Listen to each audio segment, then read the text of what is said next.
this video, I'm going to show you how you can troubleshoot your Amazon Alexa app. If this video helps, please like and subscribe. So if you are experiencing any issue with your Alexa app, maybe the app is not opening, it is not working, some features are not functioning, or the app is too slow, or even it keeps on crashing, then let me show you how you can fix this. If this video helps, please like and subscribe. Now to do this, you need to access your Amazon Alexa app info page to troubleshoot. To do that, just go to settings on your phone, and from settings, look for apps.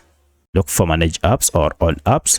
This will list all the apps you have on your phone. From the list, look for Amazon Alexa, and if you tap on it, now we are on the app info page. Here we want to first force stop the app to stop any background activities that might be causing the issue. Then go to clear data and choose clear cache, and again clear all data. So you'll be logged out of your app, and before you open your app, you will need to restart your smartphone. And once you have restarted your smartphone, now open Amazon Alexa app, and this should now have fixed your issue. So in most cases, this should be able to fix your issue. However, if this does not fix your problem, then you need to check and see if we have an update for your Amazon Alexa through Google Play Store or App Store. So because I'm on Android, I'll go to Play Store, and as you can see, I have an update. Go ahead and tap on update to update your app to the latest version. Now, once you have updated your app, now you shouldn't have any issue with your app. But should your app still keeps on popping or crashing, for that you'll need to uninstall your app and install it afresh to clear any bugs that might be associated with your Amazon Alexa app. If you have any other question, kindly let me know in the comment section. Otherwise, thanks for watching, and let's meet in the next video.